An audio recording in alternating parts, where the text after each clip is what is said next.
हमें समझ नहीं आ रही कि हमने किधर मुंह करके जाना है। और वो वीडियो जाली चला रहे हैं यहूदी की, इसराइल के खबीस की, कि उसने कहा मैं अफ़गानियों की मदद करूंगा। वो लानती क्यों करेगा, वो तो गज़ा में मुसलमानों को मार रहा है। वो AI जनरेटेड बना के साबित कर रहे हैं, ऐसे ही जैसे सवात में कोड़े मारने वाली एक वीडियो चला के सवात तहस नहस इन्होंने कर दिया था। मुश्किल है ना बातें, दिल तुम्हारे धड़क रहे होंगे, बयान मैं कर रहा हूँ क्योंकि चोटें कहीं और लग जाती हैं। वो जाली वीडियो साबित हुई, वहाँ कहा कि तालिबान कोड़े मारते हैं, पूरा सवात ही तहस नहस कर दिया। और यहाँ क्या नबी अलैहिस्सलाम ने फरमाया कि जब इंसान के पास ताकत आए तो कैसा हो जाएगा। फरमाया इज़ा फुतिहत अलैकुमुल फारिस वर रूम, जब तुम पर फारिस और रूम फतह कर दिया जाएगा, यानी तुम इतने ताकतवर हो जाओगे कि दुनिया की सुपर पावर बन जाओगे। फ़अय्युल कौम अंतुम, तो तुम कैसे हो जाओगे फिर।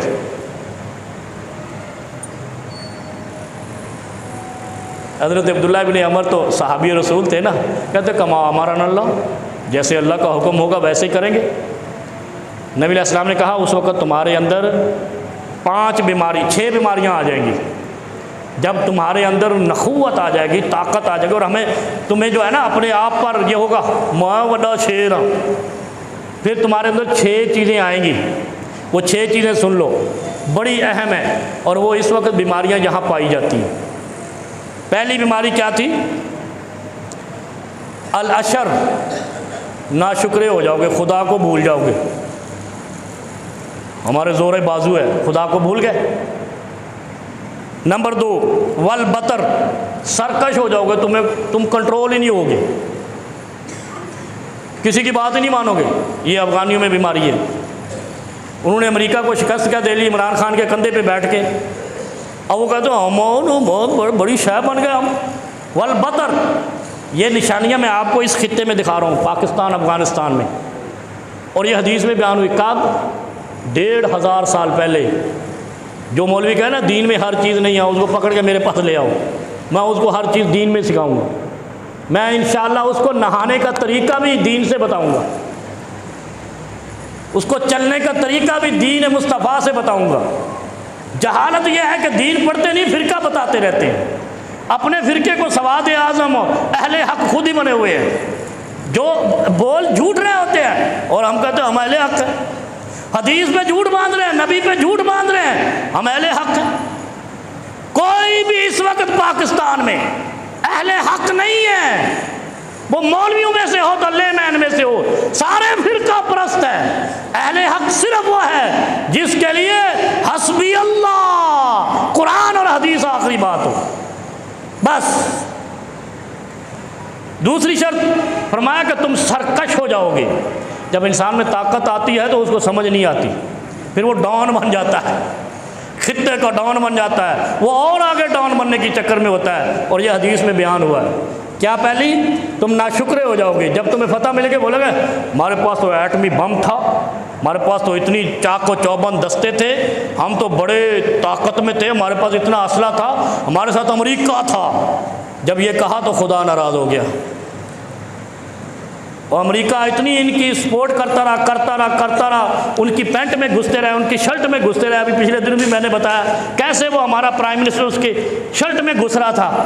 जैसे बच्चा गली में लड़के आए तो अब्बू के पास आता है शिकायत लगाने, तो अब्बा क्या कहता है, बेटा बस मैं करता हूँ बात उससे, मैं उसको पूछता हूँ। ट्रंप साहब ऐसे कर रहे थे, शहबाज शरीफ को यहाँ ले रहे थे, कहना मैं बात करता हूँ, फिक्र नहीं कर। और अगले दिन उसने कह दिया काबीना में इजलास में बयान करते हुए अमेरिकी पार्लियामेंट में कि अगर मैं पाक इंडिया जंग नहीं रुकवाता तो पाकिस्तान का प्राइम मिनिस्टर मारा जाता। ये औकात है हमारी यार, सारी हमारी शोखी एक जुमले में निकाल दी उसने। हम इतना एतमाद करते थे इसमें खबीस पे, उसने हमारा प्राइम मिनिस्टर ही कहा पाक इंडिया में अगर मैं नहीं इंटरफेयर करता तो ये मारा जाता। और यहाँ क्या फरमाया नबी अलैहिस्सलाम ने फरमाया, कायनात के इमाम ने, शाफ़े महशर ने, रहमतुल लिल आलमीन ने, कायनात के सबसे अजीम हस्ती ने, सुप्रीम लीडर ऑफ इंसानियत ने क्या फरमाया कि जब तुम्हारे पास ताकत आएगी तुम नाशुक्रे हो जाओगे, तुम कहोगे हमने असले की बुनियाद पे जंग जीती है, खुदा नाराज हो जाएगा। फिर फरमाया तुम बतर, तुम सरकश हो जाओगे, तुम कंट्रोल शुरू कर दोगे, हर किसी के साथ झगड़े के लिए तैयार हो जाओगे। और तीसरी क्या फरमाई, अत्तकासुर, माल और दौलत की कसरत के पीछे पागलपन का मुजाहरा करोगे।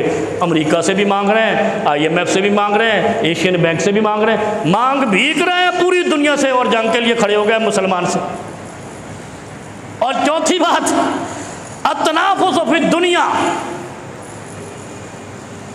क्या है ये, दुनिया में एक दूसरे से आगे बढ़ने के लिए अपने मुसलमानों को रौंदते जाओगे। पांचवी चीज़ अत्तबागुस, जब ये चार बीमारियां कंप्लीट हुई, नबी अलैहिस्सलाम फरमाते हैं फिर तुम एक दूसरे से बुग़्ज़ करोगे, ये मेरे से आगे क्यों है, इसके पास माल क्यों है, इसके पास ताकत क्यों है, इसके पास असला इतना क्यों है, मैं और ले लूँ। फिर एक दूसरे से बुग़्ज़ करोगे। और ये है ना, कोलन पावल ने कहा था अमरीकी वज़ीर ख़ारजा ने जनरल परवेज़ मुशर्रफ लांती से कि अगर अफ़गानियों को मारने के लिए अड्डे नहीं दिए तुम्हें पत्थर के ज़माने में भेज देंगे। और आज 20 साल बाद अमेरिका हमें अफ़गानियों से लड़ा के दोबारा पत्थर का ज़माना लेके आना चाह रहा है। वो ऐसे नहीं कोई यहूदी किसी मुसलमान की तारीफ़ करे, ये पागलपन है। जो ये समझे कि ये हमारा बड़ा पसंद करता है, यहूदियों को मुसलमान पसंद आ जाए तो उस दिन क़यामत नहीं आ जाएगी।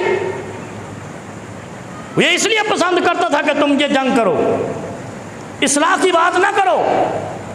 वो तुम्हारे बच्चे हैं, यकीन जानिए, मैं कसम उठा कर कहता हूँ, अफ़गानी पाकिस्तानियों के बच्चे हैं। अफ़गानियों को असला हमने दिया, अफ़गानियों को ट्रेनिंग यहाँ पे दी। ये जनरल हमीद गुल मरहूम के बच्चे हैं, जनरल ज़ियाउल हक के बच्चे हैं, जनरल फैज़ हमीद के बच्चे हैं। वो हम अभी दहशतगर्द कहने लग गए। तो पहले इन जर्नैलों को तो दहशतगर्द कह के उनकी कब्रों पे साथ साथ जूते मारो। जिन्होंने ये बच्चे बनाए, रूस से लड़ाए, तुम्हारा वजीर खारजा कहता है कि हमने ये पाले। हमारी बात नहीं मानो, हम तो मौलवी हैं। अपने वजीर दिफा है, खारजा नहीं, वजीर दिफा है। जो डिफेंस मिनिस्टर है वो कहता है इनकी ट्रेनिंग हमारे यहाँ हुई है, जनरल हमीद गुल ने बनाई, कर्नल इमाम ने बनाई है। और आज तुम उनके ऊपर चढ़ दौड़े हो अपने बच्चों को मारने। थोड़ा सा मार लो ताकि उनकी भी अकल ठिकाने आ जाए। बच्चे जब बिगड़ जाएं तो अब्बा जी रगड़ लगाते हैं, ऐसे ही है ना। नहीं, इनको थोड़ी सी तो सबक सिखाना चाहिए। वो मैं कल सुन रहा था, इनका कोई वज़ीर कह रहा था हम 24 घंटे में पाकिस्तान पे कब्ज़ा कर लें। खबीसा माशाल्लाह दाढ़ी रखी हुई थी, उसने टोपी भी रखी, पगड़ी बांधी हुई थी 150 गज की, और मैं पाकिस्तान पे 24 घंटे में। यार कोई इंसानों वाली बात कर। उनके अंदर भी सरकशी है, वो इतने हलाल के नहीं हैं। सारी 40 साल से जंगों में है। कोई समझदार कौम लगती है इतनी लंबी लड़ाई करने वाली। थोड़ी सी टुकाई होनी चाहिए उनकी भी, लेकिन हमें जंग नहीं करनी चाहिए। जंग मुसलमान मुल्क बतौर ममलकत दूसरी ममलकत से नहीं कर सकता, ये हराम है। मरने वाले जन्नत में नहीं जाएंगे। और पांचवी चीज़ क्या थी, अत्तबागुस, फिर तुम्हारे अंदर बुग़्ज़ पैदा होगा, पाक अफ़गान जैसे अभी हुआ है। और छठी चीज़ फरमाया अत्तहासुद, तहासुद से पैदा क्या होगा, बगावत।